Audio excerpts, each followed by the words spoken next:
कांग्रेस इन विधायकों की performance report के आधार पर ही इनको दोबारा मौका देने से पीछे हट रही है। जरूरी भी है, यदि इन धूर्त विधायकों को पार्टी ने दोबारा मौका दिया तो तय है कि कांग्रेस की लुटिया ये डुबोने में सबसे आगे होंगे। संत महात्मा के वेश में कुछ विधायक संसदीय सचिव लगातार आम जनता को लूटने में लगे हैं।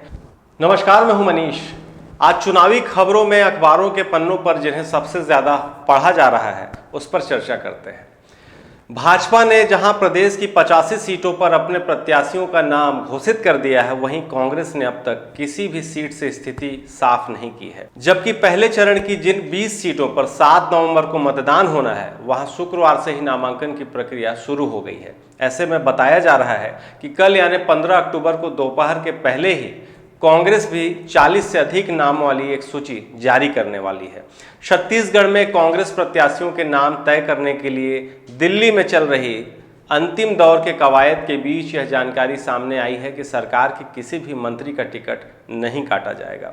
राज्य के मुख्यमंत्री, विधानसभा अध्यक्ष और उपाध्यक्ष के टिकट तय हैं। साथ ही प्रदेश की 11 सीटों को लेकर विवाद की स्थिति भी बनी हुई है। तय किया गया है कि इन सीटों पर आए नाम को लेकर फिर से विचार किया जाएगा। पहले सूची में 45 से 50 नाम जारी होने की संभावना है। कांग्रेस सूत्रों के अनुसार टिकट बांटने की कवायद के बीच यह लगभग साफ हो गया है कि राज्य में कांग्रेस के सभी बड़े नेताओं के टिकट तय हैं, लेकिन कई संसदीय सचिवों के टिकट कटने की भी संभावनाएं हैं। कांग्रेस में टिकटों को लेकर 11 सीटों पर जो नाम सामने आए हैं उनको लेकर विवाद है। कांग्रेस सूत्रों के अनुसार यह ऐसे नाम हैं जो प्रदेश चुनाव समिति और केंद्रीय चुनाव समिति की सूची में अलग अलग आए हैं। इसी वजह से सूची लौटा दी गई है। बताया गया है कि इन सीटों पर जो नाम आए हैं उन पर नए सिरे से विचार करने के लिए कहा गया है। माना जा रहा है कि दिल्ली में होने वाली बैठकों या फिर रायपुर में होने वाली बैठकों में इन 11 सीटों के नाम पर विचार कर फिर से नई सूची बनाई जाएगी। राज्य में 2 चरणों में होने वाले विधानसभा चुनाव के लिए पहले चरण की 20 सीटों के लिए 13 तारीख से नामांकन की प्रक्रिया शुरू हो गई है।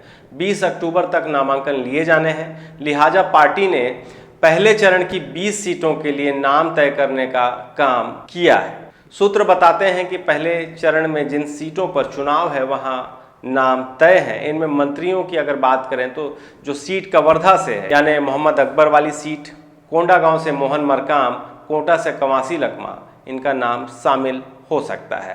कांग्रेस में पिछले 2 महीनों से जारी प्रत्याशी चयन की प्रक्रिया में गुरुवार को दिल्ली में हुई सीईसी की बैठक के बाद छत्तीसगढ़ प्रदेश की आधी सीटों पर नाम तय मानी जा रही है। पर इन चर्चाओं के बीच इनमें 2 दर्जन मौजूदा विधायकों के टिकट कटने की भी चर्चाएं हैं। कुछ विधायकों के नाम भी सामने आ रहे हैं जिनको शायद दोबारा मौका नहीं मिल रहा है। इन खबरों ने प्रदेश की सत्ताधारी पार्टी कांग्रेस के 2 दर्जन विधायकों की नींद उड़ा कर रख दी है।